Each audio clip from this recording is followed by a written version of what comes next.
It's not every day we have the honor and privilege to visit the Mootland. Settled in a fertile river valley to the south and east of the Empire proper, this verdant realm is home to the Halflings, a hardy and rustic folk known far and wide for their love of cooking, drinking, farming, and thieving. Life has been easy for the hobbitses that live here, unwilling or unable to be reminded of the outside world, but they might just be in for a rude awakening. The banquets, feasting, and hemp smoking are all on hold now, as the little people rally to defend the Moot from invasion.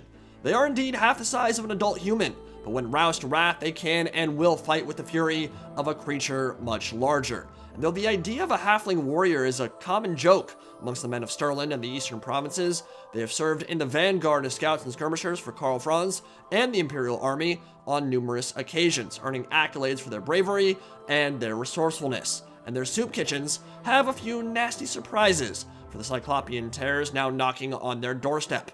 The servants of Manslib have arrived. The champions of Fimmel's Eye, the Fimir, see rich river deltas ready for the taking, and perhaps a new land to settle and pledge to their dark gods. So the Fimir Nobles, Mierg Sorcerer Caste, and Mistmor of the Swamps will bring battle to the Halflings on their home turf. Let's see who's got what it takes to carry the day and which side wants it more. So this is yet another OVN Lost Factions scenario battle, this time a 3v3 on the Mootland map by Kazad. Absolutely drop dead gorgeous. Getting some serious Shire vibes from this one. Now, the Halflings are entrenched at the doors to their very homes with some powerful artillery taking the tops of these rolling hills. This is the Kathleen Half Tank, better known as a soup tank, a mobile soup kitchen gifted to the Moot by the Empire that doubles as a steam-belching, immolating weapon of war. Now, every single soup weapon in their arsenal drenches enemies in the souped debuff. Minus 10 armor, minus 5 melee attack. And they're not firing Campbell's Chunky. This is a special recipe meant to cling to cloth and skin like napalm, essentially, burning till nothing is left. Halflings don't play no games. They can get down and dirty when they want to. But one thing you're going to notice as we move to these armies is that pretty much every halfling unit has absurdly high melee defense, and the reasoning for that is twofold. For one, we're playing on higher funds so we can afford big armies and show off all the cool toys for both factions, and halflings are very cheap base, so most of them are chevron up to gold.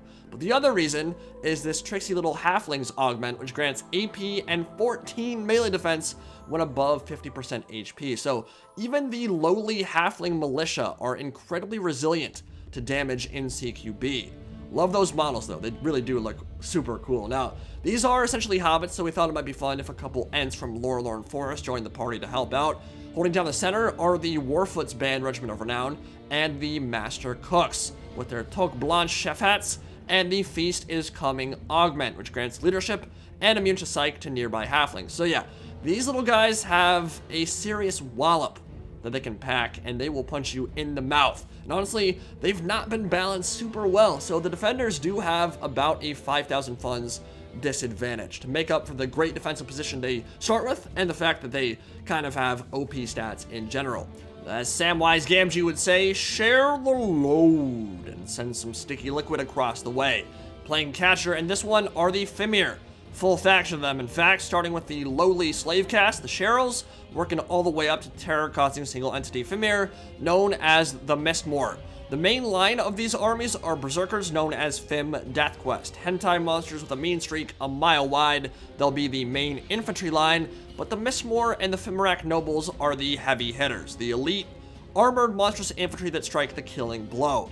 This faction is pretty much exactly what you'd expect if we got a full Fimir race. They function in the exact same manner, armor sundering, magical attacks, tons of AP, decent missile resist as they bring the fog with them, and they're a pretty straightforward faction to play, but they're punishing and bruising in close combat, with at least a smidge of favor bestowed on them by their dark gods. So, what we're going to be seeing here in the front ranks are actually a cousin of the Noblar, which we'll see in Game 3 with the Ogre Kingdoms.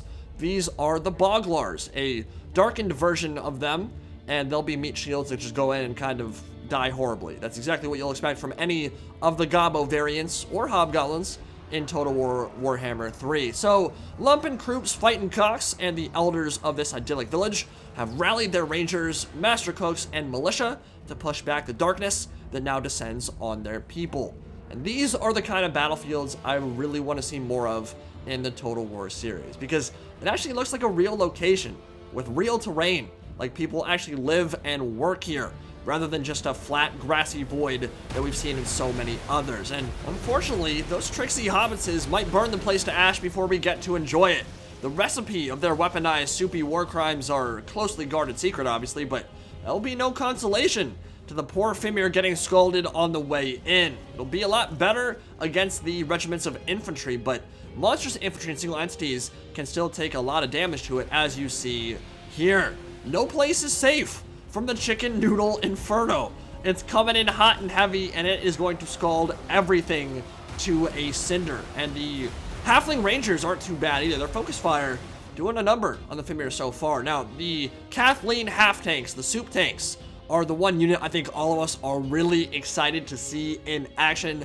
I personally didn't know if they'd be good or bad, but so far their artillery barrage is drenching a huge section of the Death Quest marching to war now, and the Fimir Guard will have their hands full trying to chop through that 55 plus melee defense of even the Halfling Militia. Why their melee defense is so high, I have absolutely no idea. It definitely does need a little bit rebalancing, but Fimir, they have crazy good melee attack. They're going to be able to chunk through the front ranks relatively quickly, and friendly fire from the half tanks and from the Pot Catapults probably won't help that situation either, but they have a gorgeous line of sight to fire in and a great defensive position. So even though they are at a 5,000 funds disadvantage, Legend Warhammer, with the way army losses and routing works, is huge, by the way. They definitely have the potential to weather this storm. That poor slave caste, though, always first into the breach, always the first to take catastrophic losses. Being expendable is an all too common trope for the poor peoples of the Warhammer world, and stunted and malnourished, they're bathing in 1,000-degree heat and getting torn asunder. Halflings will have some tasty new recipes to try out should they survive this battle. The Ents are marching alongside. They're not too friendly to chaos creatures. Figured they'd lend a branch or two in the coming fight, and their presence is very welcome because outside the soup tank, the hobbits have no other source of terror. Death Quest are already all the way around the flank into the side of the Halfling Militia and the Fighting Cooks, who are buffing them all up with the Immune to Psych and that plus 10 leadership. So with the high melee defense and the high leadership stacking, those Halflings should be able to hold out for a pretty long time, but a nice flank for sure. And the third army is closing into melee now. Rangers on this side firing in, trying to focus fire some of the high value threats, but so much infantry and monstrous infantry pouring into the breaches now. I think this side is where a lot of this battle will be decided, because it's the isolated flank where neither side has really any support. Whoever wins this one will be able to push across the river and help out and maybe seal the deal. But it looks like he's committing to the fight now. Fimir are going in. They don't have much options. It's pretty much just all melee stuff. They have to run into melee and try to overwhelm them with the sheer power of numbers and their magical armor sundering attacks. Already, a Fimir Noble is down to about half HP, taking some leadership penalties with the Death Quest, and the Shearls charging in and trying to break through and get into the Rangers, which is their first priority right now, because the Ranger focus fire is no joke. These are higher tier nobles, demon fiends charging in, and they're gonna rip apart the Halfling swordsmen, who have no hope in this fight. They'll have to hold on for as long as they physically can and give the Rangers more time to fire in. Our business is with Isengard tonight, with rock and stone. Fimir, not able to cut through this tree man particularly easily. You got the sunset in the background. Warhammer World is a deadly place, but it is a beautiful one. And a nice layered defense from the Halflings so far, but it looks like the front ranks of militia are beginning to break, and that could inundate the back lines and get those hot pot catapults in a sticky situation a bit earlier than they would like. But the Halflings are destroying the Fimir on this side. Beautiful shots coming in from the hot pot catapults, nuking the Fimir infantry into Kingdom Come, and the Kathleen half tank still wrecking the single entities with liquid fire. Mistmors have charged into melee. They're all closing in, but the focus fire from the Rangers over the top of the Halflings, which is kind of one thing we haven't talked about yet. The fact that the hitbox for these Halflings is smaller than the traditional infantry or monstrous infantry of other races. It means the Rangers can fire in with impunity and wreck all these monsters over the top really easily. And that Mistmor just had explosive diarrhea, I guess. He's about to go down too. Fimir Nobles are dropping like flies, and it's looking like on this side, with this huge hill, and the Hobbiton Shire folk pushing back the tides of Fimir, they might not even be able to crest the top and push across the river. It could just be a death trap, with the servants of Manslip biting off a hell of a lot more than they can chew. That overload on the east side has been stuffed dead in its tracks.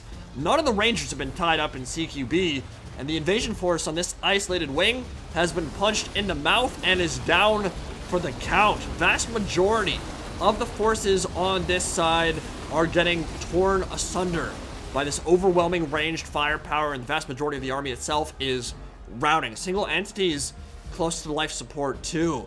But yeah, it's gonna be a different story on the other side. Looks like a piercing bolts of burning raining down from the heavens, and I must say there is something utterly hilarious about watching ill-equipped tiny people beat the brakes off overgrown abominations, but it is a different story on this side of the river. The Fimir are having much more success, much more spellcasting potential, which is helping them push through, and the Kathleen half tank has had to retreat to the safety of the top of that hill, and it won't be safe for too much longer because the Fimir are certainly swarming and they're beginning to push through. Some of these dudes have ladles. They're charging into melee with spoons, not even swords. Press gang thieves overwhelmed, and they're gonna get sliced up by the, I mean, those axes, those weapons are literally the size of these halflings. Imagine that slamming down on your shoulder or something. Painful thought, but yeah, it looks like the Fimir are definitely gonna win on this side, barring some kind of miracle. They've gotten into the catapults, they're killing the crew now, but I'll be curious to see how long they stand for. I mean, these are master cooks. They don't want to give up their secret recipe. All right then, keep your secrets, but they won't give them up easily. They'll have to fight for it. Their ladles might take out a few of the Fimir. But yeah, these press gang thieves, despite their incredible melee defense and stats in general, are holding on pretty nicely. So I think the game plan here, if you're playing as the halflings, is retreat these soup tanks maybe across the river and link up with the forces that aren't getting completely swarmed and overwhelmed. I mean, they seriously kicked so much ass over on the other side, wiped the floor with them, and I can't really explain the difference why these halflings are struggling so mightily and the others just kind of rolled right through. Kathleen Soup Tank, thinking about charging into melee, just blew a few of those death quests face off with a close range blast. That was pretty awesome. And the Fimir Noble now hunting to try to take it down. The magical attacks and armor sundering will be a great way to kill that thing off quick. Few of those monstrous infantry left in reserve might want to link up with their homies on this side of the river. Nice burning head on the halfling rangers who are chevroned up with like 60 melee defense, so killing them in melee gonna take forever too. Pit of Shades in the center. Bit of friendly fire, but that'll happen. Piercing bolts of burning raining down too, trying to get the rangers moving. Chaos Warhounds harrying the flanks as well, and this dude has a rooster claw on his staff, fighting a bunch of Fimir by himself like your favorite Piper Perry meme, and he might need to escape from that situation because if he hangs around for too much longer, he would probably die and die hard. Fimir have finally taken the top of this hill. They're gonna kill off the rangers and the rest of the ranged firepower, but really, so far the difference in this battle has been the fact that the Fimir have had to work to take this hill. The halflings didn't have to work to defend it on the other side of the river. So that might end up playing a huge factor as we move into the later stages. The fact that these Fimir are relatively beaten up and the other halfling army is strong, real strong, looking real tasty and ready to get into some more action. They're still gonna have that hill to defend too. Soup Tank getting some good shots in. Looks like the catapult crew have routed.